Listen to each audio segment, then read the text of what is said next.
Ito na, luto na ang ating chocolate cake.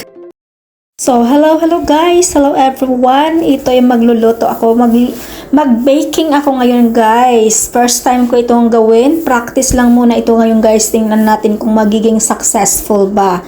So, ayun na nga, meron akong flour and then meron akong cocoa powder, unsweetened cocoa powder and 2 large eggs. Ayan, and then 1 cup full cream milk. And then ito nga yung ating pinilipat ko sa mas malaki dahil mahirap na haluin pag ganong maliit lang yung mixing bowl ko. So ito maglagay tayo 1 cup o 1/4 cup of olive oil.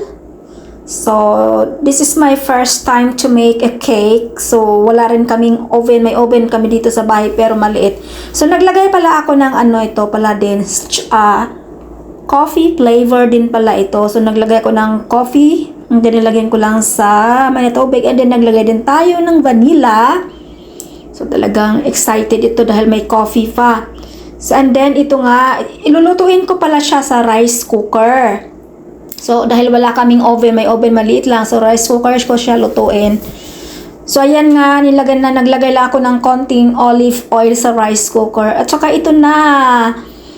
Luto na yung ating cake. So maglagawa tayo ng pang-frosting dahil ang lulutuin natin ay moist. Maggawa tayo ng moist chocolate cake. So gawa tayo ng frosting chocolate din.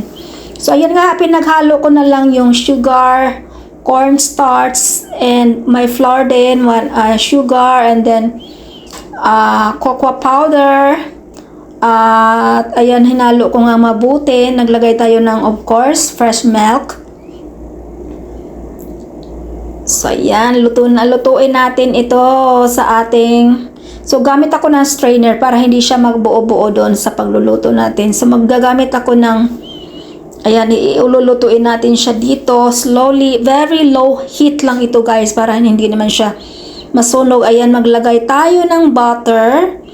Ayun, parang wala na sukat-sukat yun guys. Naglagay lang ako kasi ayoko rin na masyadong maraming butter. Yung iba, ang daming maglagay ng butter pero sa akin ayoko. So I think okay na yan.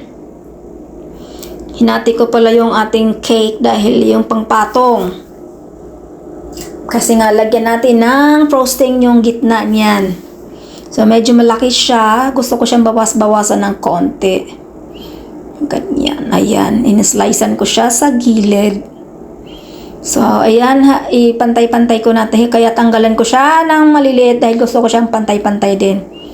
Ayan, nilagay na natin ang ating frosting na chocolate flavor. Pang moist chocolate. So, actually guys, hindi talaga ako nagbe-bake dahil wala talaga akong talent sa baking. So, sinubukan ko lang ito. Not bad naman yung result guys. Kahit paano okay naman. Kumain naman yung aking mga bossing. Ayan, kasi masarap naman siya. Pero hindi talaga, syempre, hindi ma-perfect dahil first time ko talagang gumawa ng chocolate. Kumbaga, nanood lang din naman ako sa YouTube. Trinry ko lang, so shinare ko lang din yung aking gawa na first time kong gawin sa no oven cake ko. So, ayan, ito na siya. Tikiman time.